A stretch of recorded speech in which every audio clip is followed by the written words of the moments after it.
Spotify playlist rules change after Pocket God's 1,000-song protest album releases. This is kind of insane. Talk to us about this. There was a album Pocket Gods released. That's Gods with a little G. They have a typo. Only one guy with a big G. But they had a 1,000-track album, and they made the songs really short on the album because So Spotify only considers a song, played after 30 seconds. And I don't think they're the first people to do this, but I think they're the first ones with that many songs, right? To do this. I've seen a trend. It hasn't been to this effect, but of artists making shorter songs. It might be like 2 minutes long now, or like 2 minutes and 20 seconds. When before they were all like over 3 minutes, over 4 minutes. But now there is an incentive to, instead of writing 3 16s, write one. Yeah. Or write 2 8s, two 8-bar verses. Some hot 8s. And man, that's crazy.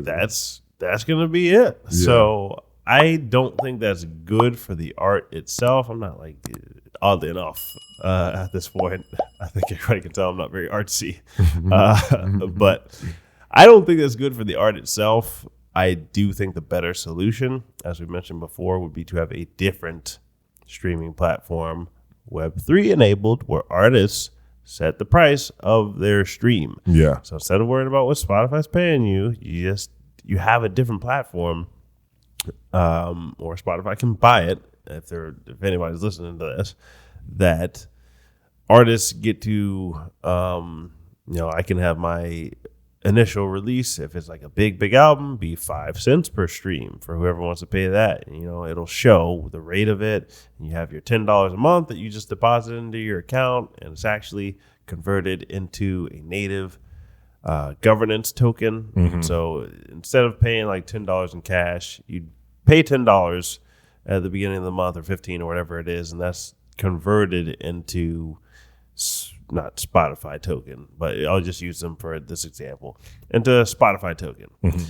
And those credits are used to play the different songs you want, and then if you don't use it all, you still have your Spotify token that could increase or decrease in value.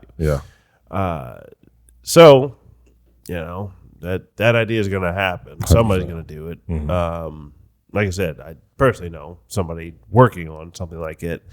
But that's where the idea of this is coming from.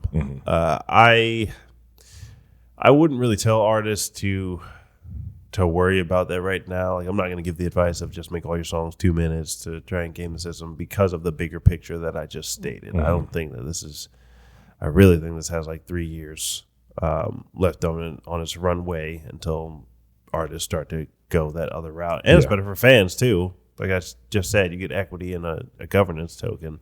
So it's better for literally everybody. Facts. In fact, you'll pay less, as we went over, per month on it.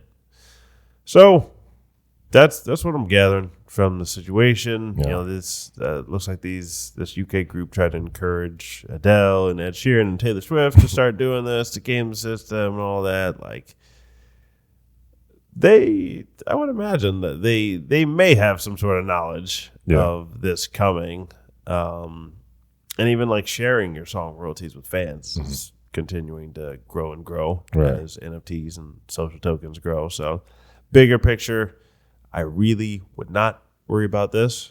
I would continue to focus on Web3 enabled apps. Heck, be one of the first people to try out the app. 100%. Because then a lot of times you can get some really nice perks. And we're bullish on a couple of different ones like Rally and maybe some other ones we've named, but if somebody comes out with another great solution, we'll tell you guys about it. So keep your ears to the streets, or in this case, the articles and the podcasts, yes, indeed, YouTube videos, and you'll be in good shape. Yes, indeed.